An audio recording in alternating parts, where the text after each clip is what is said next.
Boa noite a todos. Retomamos o nosso estudo sobre a Bem-aventurada Virgem Maria e o tema que já vem sendo desdobrado a vários programas, a fundamentação bíblica das litânias, das saudações, das invocações que a tradição católica ao longo de milênios, vamos dizer assim, porque são 2 milênios de história da Igreja, desde Nosso Senhor Jesus Cristo até hoje, a única Igreja de Cristo. Pois bem, é que a tradição da Igreja nomeou, criou, atribuiu e dirigiu e vem dirigindo a Santíssima Virgem Maria. Tem fundamentação bíblica, Rainha dos Apóstolos, Rainha dos Mártires, Esperança Nossa, e são dezenas, centenas de saudações, de súplicas dirigidas a Nossa Senhora. O propósito desses programas é fundamentar na Bíblia esses títulos. Já terminamos no programa passado uma série de programas, eu creio que 3 ou 4 programas, sobre a Salve Rainha. 6 programas, obrigado. 6 programas dedicados aos títulos de Nossa Senhora na Salve Rainha. Hoje nós vamos começar uma série de programas, vamos ter bem mais que 6 programas, eu explico por quê. Porque nós temos 54 títulos dirigidos a Nossa Senhora na sua ladainha. A ladainha de Nossa Senhora, ela é antiquíssima. Ela tem pelo menos 1600, ela tem 400 anos, 1601 é a data em que ela foi aprovada oficialmente pela Igreja Católica e precisamente pelo Papa Clemente VIII no dia 6 de setembro de 1601. Ela foi aprovada. Mas ninguém sabe ao certo quando ela começou a ser recitada. Normalmente as devoções à Nossa Senhora, elas surgem naturalmente no seio do povo de Deus. Algumas orações, a história mostra, foram redigidas por religiosos, outras orações foram redigidas por leigos, outras orações foram redigidas por clérigos, padres, bispos, papas. A oração a São Miguel Arcanjo, por exemplo, foi redigida pelo Papa Leão XIII. A Ave Maria me parece que surgiu em ambiente monástico, pelo menos a recitação, a repetição, aquilo que é a raiz do que os primórdios, o alicerce do que hoje nós entendemos por terço ou por rosário. Então, na igreja as devoções surgem espontaneamente e elas vão sendo enriquecidas. Primeiro vão sendo praticadas, vão sendo divulgadas aqui no Brasil. Aqui no Brasil, por exemplo, me parece que foi uma oração forjada, no sentido de feita, formulada aqui no Brasil. Ó Senhora minha, ó minha mãe, eu me ofereço todo a vós em prova da minha devoção para convosco, eu vos consagro neste dia e sempre os meus olhos, os meus ouvidos, a minha boca, o meu coração, e porque assim sou vossa incomparável mãe, guardai-me e defendei-me como filho e propriedade vossa. Parece, mas ninguém sabe ao certo quem redigiu. É possível até que se descubra, mas redigiu e quem começou a divulgar, quem começou a recitar e como isso foi se espalhando, não dá para dizer com certeza. E a ladainha também, a história dela certamente, existem estudos sobre a ladainha, mas houve um primeiro momento, um remoto momento, em que aquelas preces foram sendo formuladas espontaneamente, depois alguém fez um retoque, fez um acréscimo, etc., até chegar à versão atual. E não foi diferente com a ladainha de Nossa Senhora. Como eu disse, ela foi aprovada em 1601. Então temos 419 anos de história oficial da ladainha.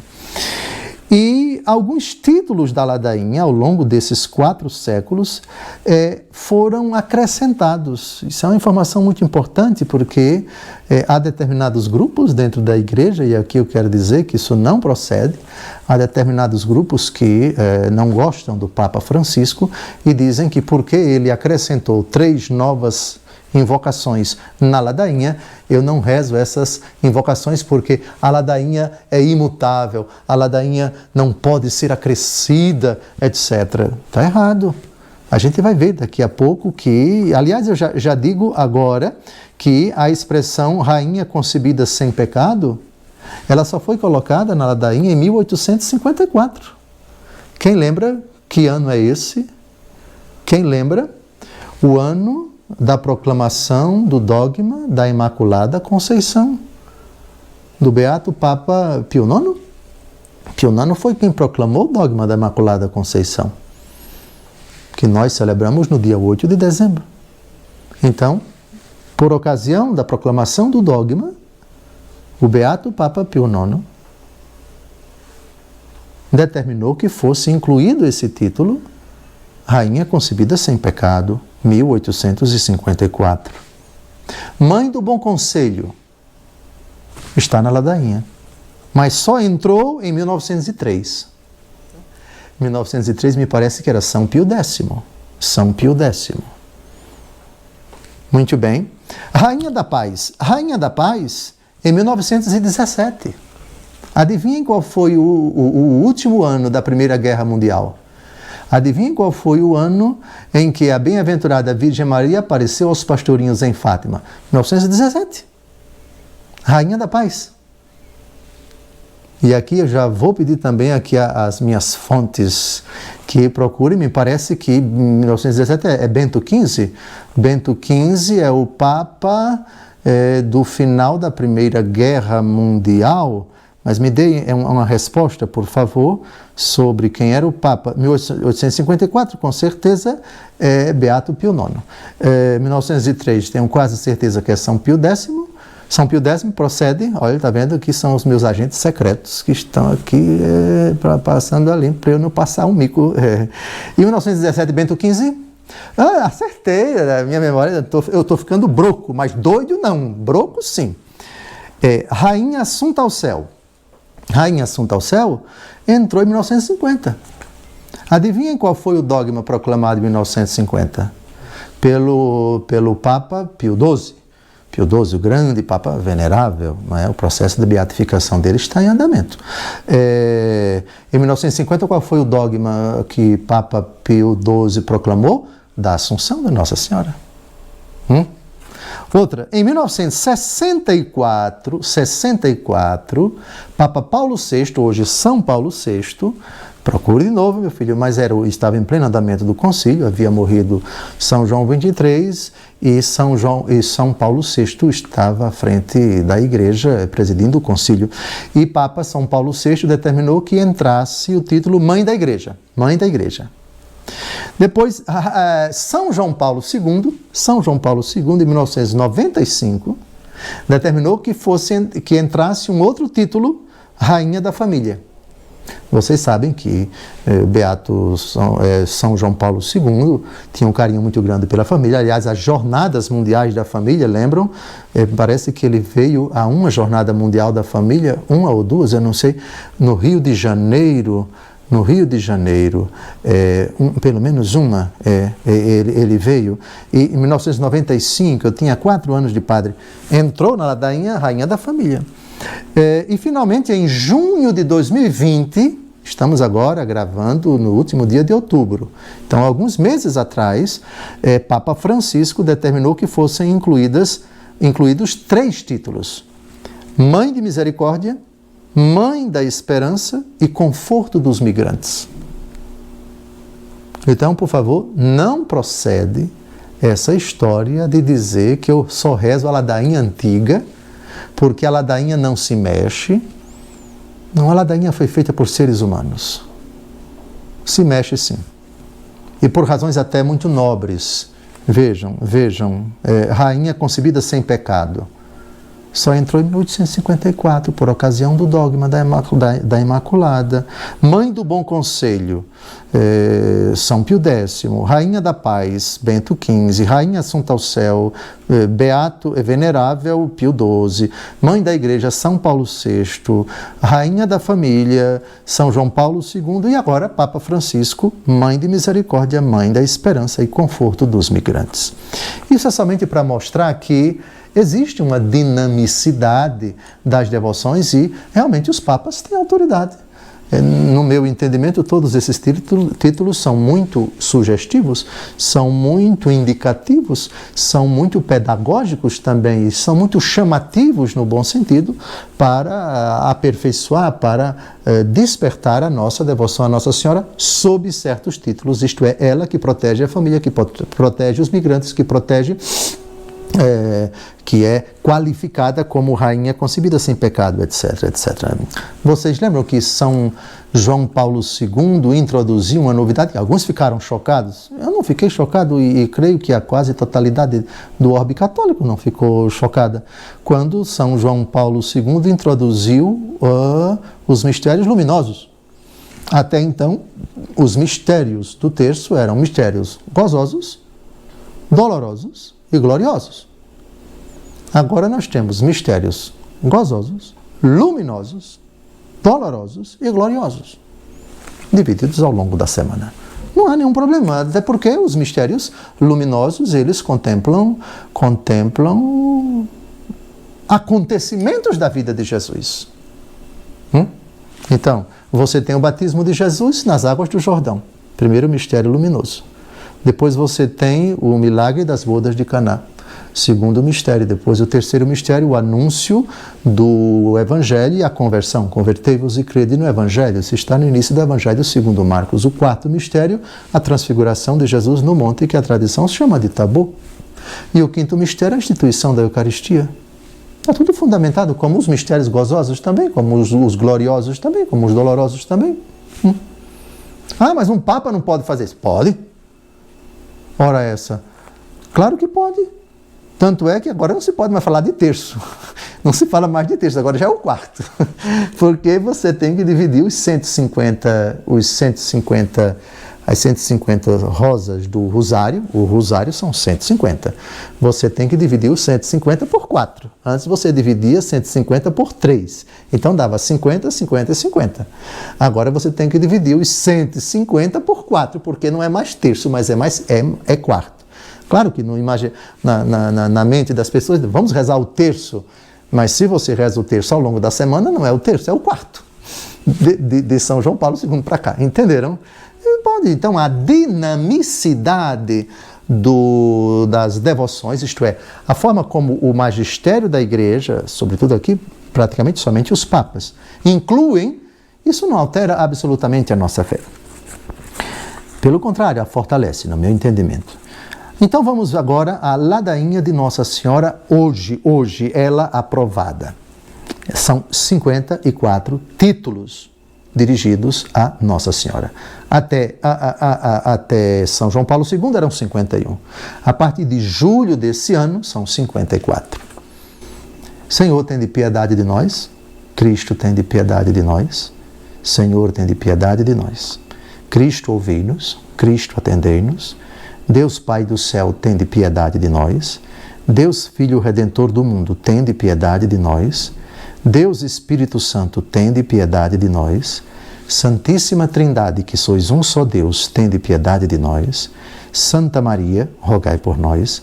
Santa Mãe de Deus, Santa Virgem das Virgens, Mãe de Jesus Cristo, Mãe da Igreja, Mãe de Misericórdia, Mãe da Divina Graça, Mãe da Esperança, Mãe Puríssima, Mãe Castíssima, Mãe Sempre Virgem, Mãe Imaculada, Mãe Digna de Amor, Mãe Admirável, Mãe do Bom Conselho, Mãe do Criador, Mãe do Salvador, Virgem Prudentíssima, Virgem Venerável, Virgem Louvável, Virgem Poderosa, Virgem Clemente, Virgem Fiel, Espelho de Perfeição, Sede da Sabedoria, Fonte de nossa alegria, Vaso espiritual, Tabernáculo da eterna glória, Moradia consagrada a Deus, Rosa mística, Torre de Davi, Torre de Marfim, Casa de Ouro, Arca da Aliança, Porta do Céu, Estrela da Manhã, Saúde dos enfermos, Refúgio dos pecadores, Conforto dos migrantes, Consoladora dos aflitos, Auxílio dos cristãos, Rainha dos apóstolos, Rainha dos patriarcas, Rainha dos profetas, Rainha dos apóstolos, Rainha dos mártires, Rainha dos confessores da fé, Rainha das virgens, Rainha de todos os santos, Rainha concebida sem pecado original, Rainha assunta ao céu, Rainha do Santo Rosário, Rainha da família, Rainha da paz. Cordeiro de Deus que tirais os pecados do mundo, perdoai-nos, Senhor. Cordeiro de Deus que tirais os pecados do mundo, ouvi-nos, Senhor. Cordeiro de Deus que tirais os pecados do mundo, tende piedade de nós. Rogai por nós, Santa Mãe de Deus, para que sejamos dignos das promessas de Cristo. Muito bem, então aqui está a ladainha, a versão oficial. E os católicos têm que usar, têm que recitar esta versão oficial. Ninguém, portanto, diga, Papa Francisco, os outros... Não. Os sumos pontífices têm autoridade, sim, para incluir esses títulos, como de fato isso aconteceu a partir de 1601, do Papa Clemente VIII, que aprovou a ladainha, a primeira versão. Os papas foram 1854, 1903, 1917, 1964, 1995 e agora em junho de 2020. Bem, aqui está um primeiro panorama da ladainha. A segunda coisa que se deve dizer a respeito da ladainha é que, pasmem vocês, ela não é uma oração, em última instância, dirigida a Nossa Senhora, não. Ela nem começa dirigindo-se a Nossa Senhora, nem termina se dirigindo a Nossa Senhora. Perceberam? Perceberam? As primeiras palavras da ladainha, Senhor, tende piedade de nós. Cristo tende piedade de nós. Senhor tende piedade de nós. Começa com um ato penitencial da missa. É uma oração dirigida ao Cristo, que disse, ninguém vem ao Pai. Isso se aplica à mãe dele também. Depois, então, é uma oração que se dirige primeiro a Cristo. Depois, é uma oração que é dirigida ao Pai. Deus, Pai do céu, tende piedade de nós. Mas por que vem primeiro o Filho e depois o Pai? Eu acabei de dizer em nome de Jesus, ninguém vem ao Pai senão por mim. Eu tenho que repetir isso quantas vezes? Então, primeiro é Jesus, depois o Pai. Não na geração eterna. Claro que o primeiro, eternamente, o Pai é princípio sem princípio. Jesus foi gerado eternamente do Pai. O Pai é eterno e o Filho é eterno, só que o Filho é gerado eternamente do Pai.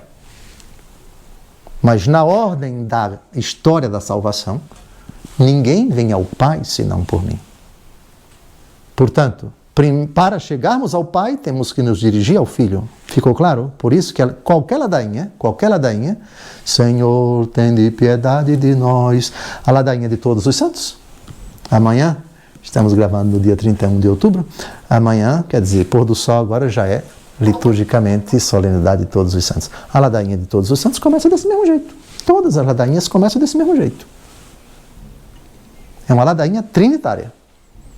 Mas dentre as três pessoas da Trindade, qual é a primeira a quem nos dirigimos? Não é o Pai. Ninguém vem ao Pai senão por mim. Primeiro você se dirige a Jesus, depois ao Pai. Porque por Jesus você chega ao Pai. E ao se dirigir ao Pai, você se dirige em nome de Jesus. Entenderam por que primeiro vem o Filho e depois o Pai? Então, Deus Pai do céu, tende piedade de nós. Deus Filho Redentor do mundo, tende piedade de nós. Primeiro o Filho, depois o Pai, depois o Filho. Mas vejam que o Jesus é chamado logo de Senhor, depois de Filho Redentor do mundo. Isto é, Jesus é chamado pela segunda vez na condição de Redentor, do Verbo que se fez carne. Bem, depois Deus Espírito Santo tende piedade de nós. O Espírito Santo é o dom do Pai e do Filho. É Deus com o Pai e com o Filho. Depois, Santíssima Trindade, que sois um só Deus. Então você se dirige a Deus na unidade da sua essência. Já antes, você se dirige a cada pessoa tomada individualmente. A pessoa do Filho, a pessoa do Pai e a pessoa do Espírito. Portanto, é correto você se dirigir a cada uma das pessoas da Trindade, como é correto você se dirigir a Deus. O Pai Nosso não é dirigido ao Filho, é ao Pai. Jesus, filho de Davi, tem compaixão de mim. É dirigido ao Filho.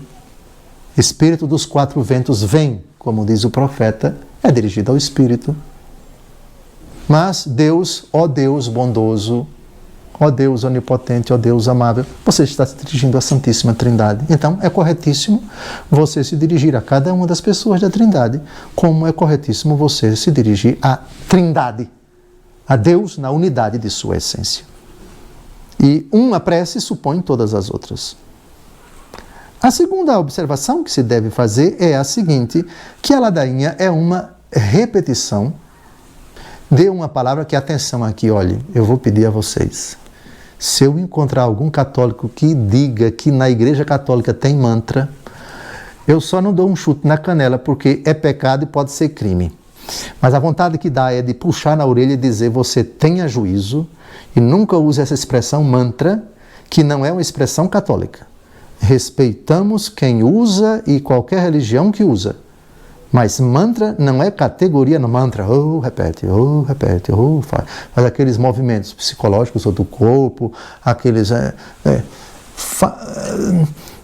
Respeitamos qualquer religião, por favor, façam o que bem entenderem e tal, mas na Igreja Católica não tem mantra não, viu? Rogai por nós. Santa Mãe de Deus, rogai por nós. Espelho de perfeição, rogai por nós. Sede da sabedoria, rogai por nós. Ô, Dom José, isso é repetição? É, claro que sim. Então você tem de piedade de nós. Você repetiu aqui para o Senhor 1, 2, 3, 3 vezes, 4, 5, 5 vezes você... 6 vezes você repete e tem de piedade de nós. É repetição? É, claro que é repetição. Mas a Bíblia tem vários exemplos de oração de repetição. Jesus orava repetindo. Jesus não era muito criativo nas orações. Vamos provar, viu? Vamos provar. O verbo repetir, que é aplicado por São Mateus para a oração que Jesus formulou no Jardim das Oliveiras. A oração autenticamente judaica e autenticamente cristã é uma oração de repetição. Repetição. A repetição é profundamente bíblica. A repetição está arraigada, alicerçada na Bíblia. E já vamos logo aos exemplos. Todo mundo abra a sua Bíblia no Salmo 135. Salmo 135. É um exemplo clássico de oração de repetição. Que alguém pode dizer, mas que chato ficar dizendo rogai por nós, rogai por nós, rogai por nós. Não basta dizer uma única vez? Basta não. Basta não. Tem que pedir muitas vezes como a Bíblia faz. Salmo 135. Aliás, eu quero que vocês contem e depois me digam quantas vezes... Isso não é mantra, atenção. Mantra é repetição que não é cristã. Não existe mantra na Igreja Católica. Quem tenta qualificar a repetição bíblica, que é a reiteração no amor de um rogo, de uma súplica, de um pedido, isto sim tem fundamentação bíblica. Isto sim está profundamente alicerçado na história do povo judaico. E Jesus conservou essa prática. Eu vou ler o Salmo 135, que é o Salmo da repetição. Aliás, por favor, quem se chateia com repetição não entende o que é amor. Quem ama, repete. Quem ama, repete. Quem não ama, não repete. Se abusa logo, se enfesa, pai, dá minha parte da herança que me cabe, porque eu vou embora, porque essa vida aqui está muito repetitiva, está muito monótona. É quando você deturpa o sentido da repetição, da reiteração. E a mãe que realmente está apaixonada, fascinada pelo filho que diz, e o filho cheio de amor pela mãe, mamãe eu te amo, mamãe eu te amo, mamãe eu te amo, mamãe eu te amo, e repete isso 100 vezes. Só uma doida mãe é que diz, eu me abuso dessa frase. Se ela ama, ela fica imensamente feliz em ouvir as mesmas palavras da criancinha que não tem muita criatividade, mas que deixa a mãe imensamente feliz. Ela só sabe dizer aquilo. Eu amo mamãe, eu amo mamãe. Na infantilidade dela, na inocência dela, ela só aprendeu aquelas palavras. E uma mãe dizer que se enjoa disso, chega, é porque ela nunca amou, nem entende o amor do filho. Então vamos aqui à fundamentação bíblica da repetição. O salmo da repetição, ou seja, o salmo do amor. Eu vou ler e vocês vão contando, o texto vai aparecer todo aí na tela, e vocês depois vão me dizer quantas vezes aparece essa doce repetição. É o porquê. Quantas vezes aparece o porquê, sua misericórdia é eterna. Louvai o Senhor porque Ele é bom, porque sua misericórdia é eterna. Louvai o Deus dos deuses, porque sua misericórdia é eterna. Louvai o Senhor dos senhores, porque sua misericórdia é eterna. Só Ele operou maravilhosos prodígios, porque sua misericórdia é eterna. Ele criou os céus com sabedoria, porque sua misericórdia é eterna. Ele estendeu a terra sobre as águas, porque sua misericórdia é eterna. Ele fez os grandes luminares, porque sua misericórdia é eterna. O sol que domina os dias, porque sua misericórdia é eterna. A lua e as estrelas para presidirem a noite, porque sua misericórdia é eterna. Ele feriu os primogênitos dos egípcios, porque sua misericórdia é eterna. Ele tirou Israel do meio deles, porque sua misericórdia é eterna. Graças à força de sua mão e ao vigor de seu braço, porque sua misericórdia é eterna. Ele dividiu em dois o mar vermelho, porque sua misericórdia é eterna. Ele fez passar Israel pelo meio dele, porque sua misericórdia é eterna. Ele precipitou no mar vermelho o faraó e seu exército, porque sua misericórdia é eterna. Ele conduziu seu povo através do deserto, porque sua misericórdia é eterna. Ele abateu grandes reis, porque sua misericórdia é eterna. Ele exterminou reis poderosos, porque sua misericórdia é eterna. Seom, rei dos amorreus, porque sua misericórdia é eterna. E a Og, rei de Bazã, porque sua misericórdia é eterna. E deu a terra deles em herança, porque sua misericórdia é eterna. Como patrimônio de Israel, seu servo, porque sua misericórdia é eterna. Em nosso abatimento ele se lembrou de nós, porque sua misericórdia é eterna.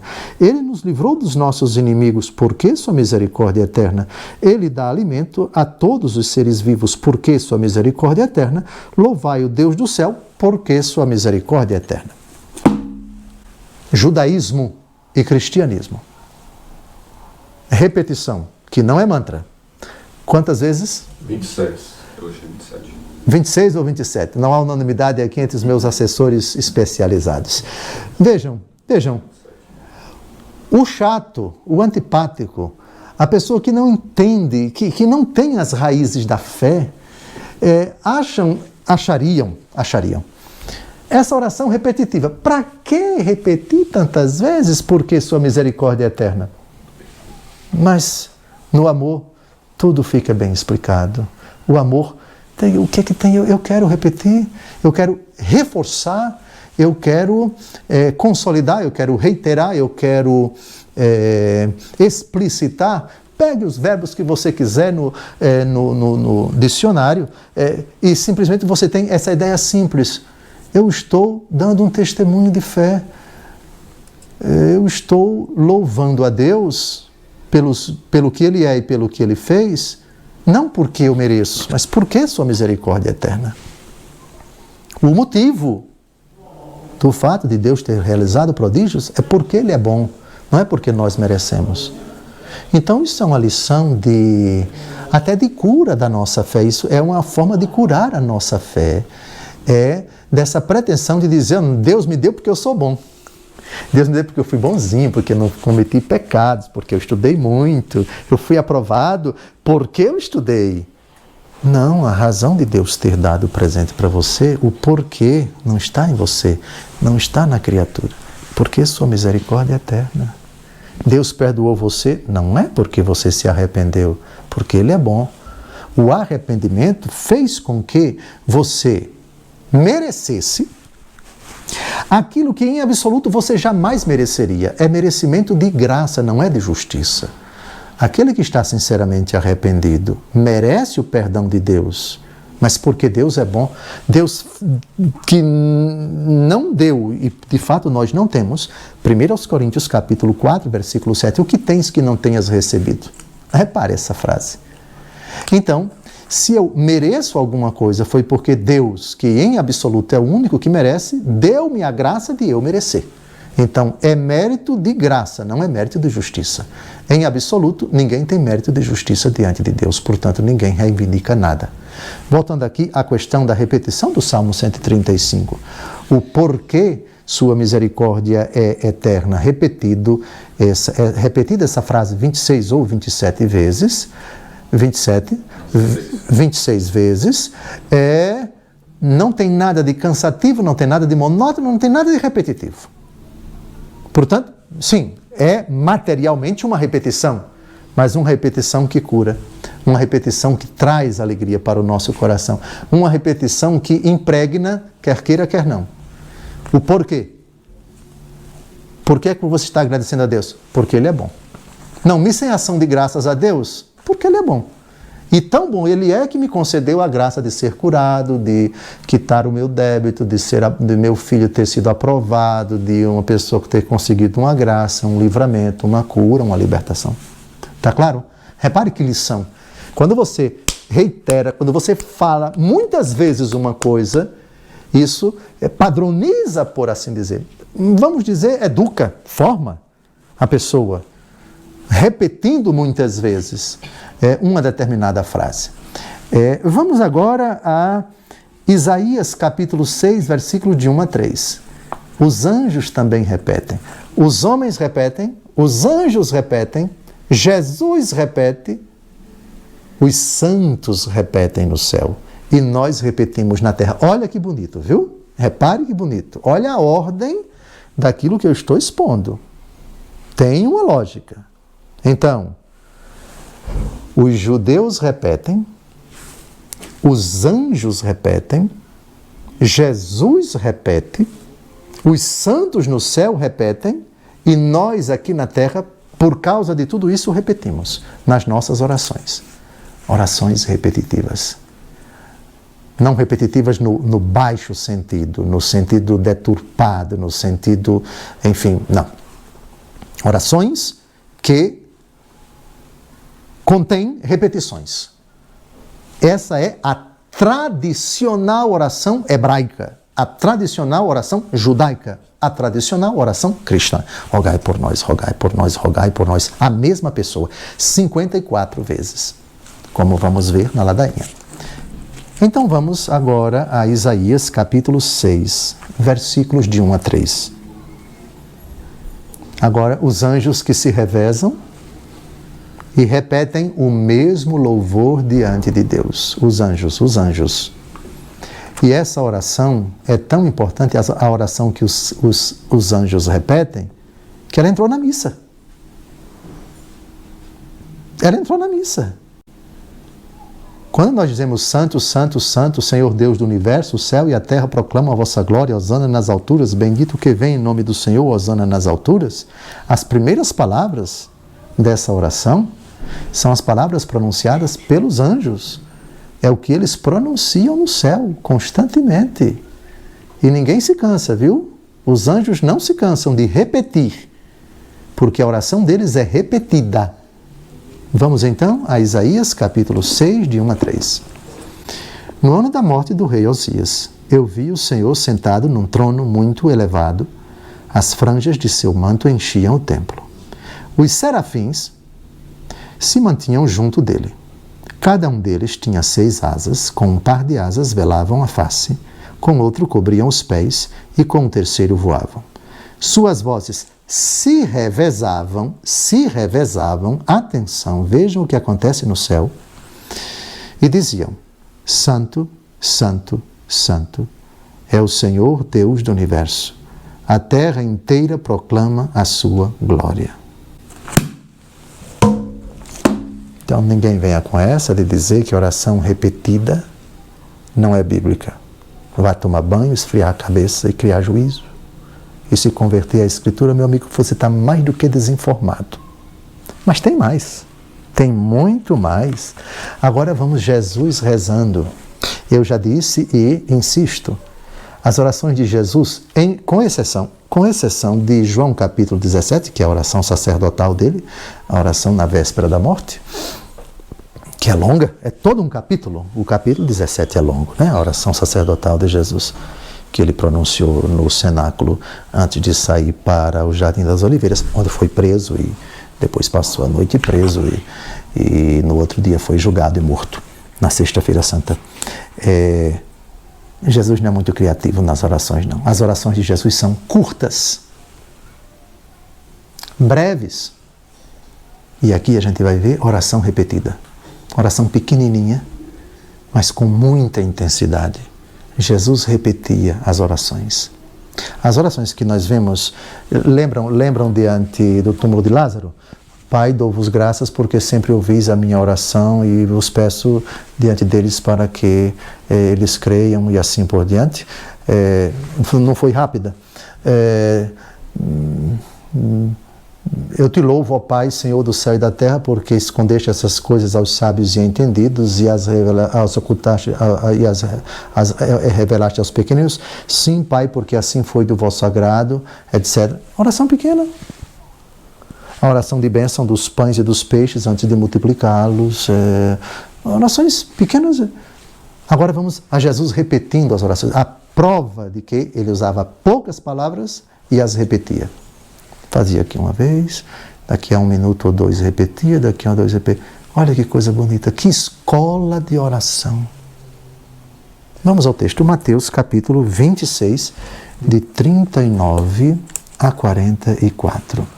Qual é o contexto? Jesus está com Pedro, Tiago e João no Jardim das Oliveiras, né? Entra em agonia, está apavorado, está angustiado, porque está chegando a sua hora, porque os seus algozes já estão se aproximando. Jesus está num estado psicológico e espiritual de frangalhos, está arrasado, está tenso, está nervoso, está aflito, está perturbado.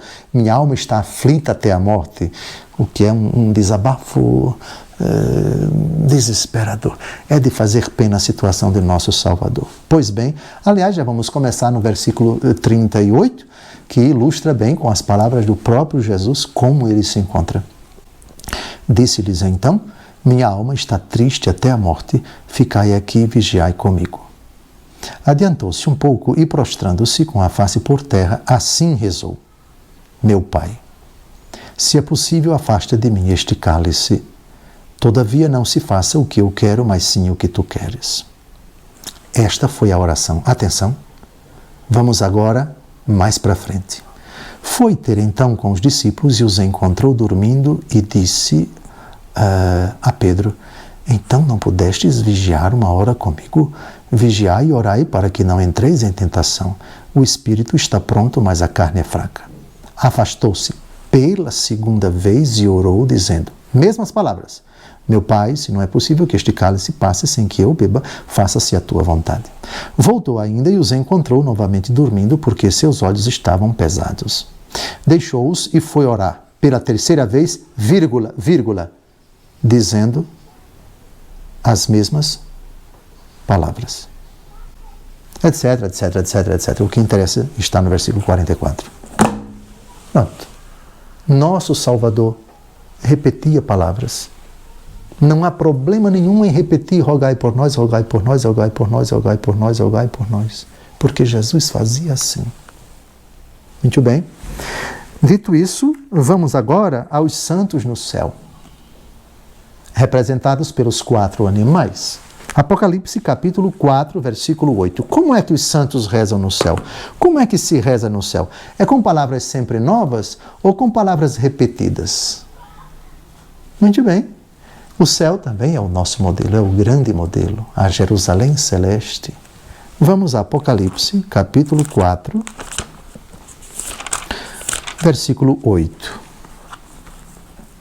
Eu creio que a partir do versículo 6, o que interessa está no versículo 8, mas vamos a partir do versículo 6. Havia ainda diante do trono um mar límpido como cristal. Diante do trono e ao redor, 4 animais vivos e cheios de olhos, na frente e atrás. O primeiro animal vivo assemelhava-se a um leão. O segundo a um touro, o terceiro tinha um rosto como o de um homem, e o quarto era semelhante a uma águia em pleno voo. Agora vem o que interessa. Esses animais tinham cada um 6 asas cobertas de olhos por dentro e por fora. Não cessavam de clamar dia e noite. Não cessavam de clamar dia e noite. Não cessavam de clamar dia e noite. Santo, santo, santo é o Senhor Deus, o dominador, o que é, o que era e o que deve voltar. Dia e noite. Alguém vai dizer, o céu é assim? Veja que monotonia. Não tem nada de monotonia quando você ama. Esta é a oração que continuamente os animais que representam 4 animais, nós já vimos a respeito da interpretação do Apocalipse, vocês vão ver o que significa cada animal, a analogia que se faz com os evangelistas, Santo Irineu, bispo de Lyon. Cada animal representa um evangelista, a face de homem é o evangelista Mateus, a face de touro é o evangelista Lucas, a face de leão é o evangelista Marcos e a face de águia é o evangelista João. Homem, porque a genealogia de Mateus começa falando o Evangelho começa falando com a genealogia de Jesus. Touro, no Evangelho segundo Lucas, porque ele começa falando do sacrifício no templo, é Simeão que está no templo, isso é narrado no evangelista Lucas. Marcos, porque São João Batista começa falando no deserto, voz que clama no deserto, preparai os caminhos do Senhor. A pregação de João Batista começa no deserto, que é o local do leão, o animal perigoso que sorrateiramente vive à espreita para pegar as suas vítimas. E o Evangelho segundo João, cujo prólogo fala do alto. No princípio era o Verbo estava com Deus, junto de Deus, e o Verbo era Deus. É a águia que voa nos lugares altos, é a linguagem altíssima, muito rebuscada. É São João que começa o seu evangelho falando da pré-existência de Jesus. Pois bem, então, nós temos no nosso site, na nossa página, no www.youtube.com, Força de Deus, por Dom José Francisco. Entre lá, se inscreva, coloque lá, aperte o sininho para receber as notificações e lá vocês vão ver vários vídeos de estudo do Apocalipse, versículo por versículo, e lá estão explicados todos os versículos do Apocalipse, inclusive esses que nós acabamos de ler. Mas o que interessa aqui é que no céu as orações são repetidas. Bem, eu penso que foi texto suficiente para fundamentar essa coisa básica da ladainha de Nossa Senhora, repetição. Rogai por nós, rogai por nós, rogai por nós, rogai por nós, rogai por nós, rogai por nós. A repetição é profundamente bíblica. Então, nenhum problema, nenhuma dificuldade na questão da repetição. Agora, é o seguinte, nós vamos fundamentar uma outra coisa. A cada título honorífico que nós damos a Maria Santíssima, nós afirmamos, rogai por nós. Então, são 54 vezes, na atual ladainha, que nós pronunciamos, rogai por nós. É bíblico isso? É bíblico dizer a uma criatura, rogai por nós? É. E já vamos começar com a primeira aos Tessalonicenses 5:8. Depois pulamos para a segunda aos Tessalonicenses, capítulo 3, versículo 1. Depois, Hebreus, capítulo 13, versículo 18. Essa frase, rogai por nós, nesses 3 versículos, não é dirigida a Deus. É dirigida às criaturas. Portanto, Santa Maria, rogai por nós, pecadores, é uma frase bíblica. E, portanto, o rogai por nós, tanto você pode dizer, você só não pode dizer ao Pai. o Pai, rogai por nós, ó Pai. Não, o Pai vai rogar a quem? Se a nossa oração é ao Pai. Então, nós dizemos, ó Pai, Jesus, rogai por nós, ao Pai. Espírito Santo, rogai por nós, ao Pai, por meio de Jesus. E todas as criaturas que estão no céu e as que estão aqui na terra, nós podemos propriamente dizer, rogai por nós. Vamos ao primeiro texto. Eu falei ainda há pouco, 1 Tessalonicenses 5:8, é uma correção. Foi um equívoco meu. O capítulo está certo. Foi o versículo que eu me equivoquei. Então, 1 Tessalonicenses 5:25. Irmãos, orai também por nós. Orai por nós. Rogai por nós, pecadores, agora e na hora de nossa morte. Amém. Bíblico. Segundo aos Tessalonicenses, capítulo 3, versículo 1. Por fim, irmãos, orai por nós, para que a palavra do Senhor se propague e seja estimada tal como acontece entre vós. E segue. Orai por nós. Orai por nós. E, finalmente, Hebreus capítulo 13, versículo 18. Orai por nós. Estamos persuadidos de ter a consciência em paz, pois estamos decididos a procurar o bem em tudo. Orai por nós. Aliás, pela bilionésima vez, mas não custa nada evocar os textos do Apocalipse que eu pedi para vocês decorarem, Apocalipse 5 e Apocalipse 8. Apocalipse 5, versículo 8, e Apocalipse 8, versículos de 3 a 4, ou é de 4 a 5. Eu espero que eu acerte, porque senão vou passar uma vergonha na rede mundial de computadores. Apocalipse capítulo 5, versículo 8, as orações dos santos.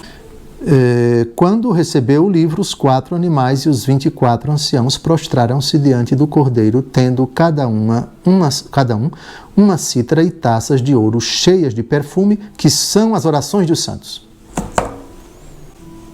Portanto, rogai por nós, qualquer criatura aqui na terra que se dirija aos santos que estão no céu, tem fundamentação bíblica essa prática neste versículo. Principalmente neste versículo. Lá no céu, as orações dos santos são compendiadas, estão numa cítara e taças de ouro cheias de perfume. As orações dos santos. Aqui está a importância da oração dos santos. O que é que eles estão fazendo no céu por nós? Porque tem importância nos dirigirmos a eles. São José, São João Batista, São João Maria Batista Vianney, etc. São João Paulo II. As orações dos santos no céu, todos eles rezam por nós. E Apocalipse 8, de 3 a 4. Adiantou-se outro anjo e pôs-se junto ao altar com um turíbulo de ouro na mão. Foram-lhe dados muitos perfumes para que os oferecesse com as orações de todos os santos no altar de ouro que está diante do trono. A fumaça dos perfumes subiu da mão do anjo com as orações dos santos diante de Deus. Aliás, no versículo 3 tem uma coisa diferente do versículo 4. O versículo 4 fala da oração dos santos. O versículo 3 de todos os santos. Todos os santos. Que é exatamente o dia de amanhã. Amanhã, é claro que esse vídeo não vai... Mas eu já digo, vocês estamos gravando no dia 31 de outubro. Amanhã, hoje já é o pôr do sol, já estamos liturgicamente na solenidade de todos os santos. E na homilia será abordada essa questão da intercessão dos santos. Bem, então aqui está a introdução da ladainha. Então fundamentamos para quem ela está dirigida. Está dirigida ao Pai, ao Filho e ao Espírito Santo. E, aliás, termina, Cordeiro de Deus que tirais o pecado do mundo, perdoai-nos, Senhor. Cordeiro de Deus que tirais os pecados do mundo, ouvi-nos, Senhor. Cordeiro de Deus que tirais os pecados do mundo, tende piedade de nós. Então, ela começa com Deus e termina com Deus. E os títulos que pronunciamos, seguidos de rogai por nós, evocam o nosso propósito de nos dirigirmos à Santíssima Virgem, a exemplo dos empregados das bodas de Caná que se dirigiram a Nossa Senhora. Eles não têm mais vinho. Isso já explicamos ad nauseam nos primeiros programas sobre a fundamentação de Nossa Senhora, lá atrás. Então, nos Lá no comecinho dessa série de 20 programas, porque fizemos 14 sobre Nossa Senhora e 6 sobre os títulos dela, mas vamos colocar tudo sobre Nossa Senhora, 20 programas só sobre ela. No primeiro programa, nós começamos a refletir sobre o milagre das bodas de Caná, que é o principal fundamento para a intercessão de Nossa Senhora. Bem, terminamos assim esse vídeo introdutivo sobre a ladainha de Nossa Senhora. No próximo programa, nós vamos fundamentar biblicamente os títulos, um por um. Santa Maria, Mãe de Deus, Virgem das Virgens, Mãe de Jesus Cristo, Mãe da Igreja, Mãe de Misericórdia, e assim por diante. Nas Escrituras, para que não pare nenhuma dúvida de que todos os títulos que dirigimos a Nossa Senhora têm respaldo, têm fundamentação, têm alicerce, têm solidez bíblica. Uma santa e abençoada semana. Até o próximo sábado, se Deus quiser.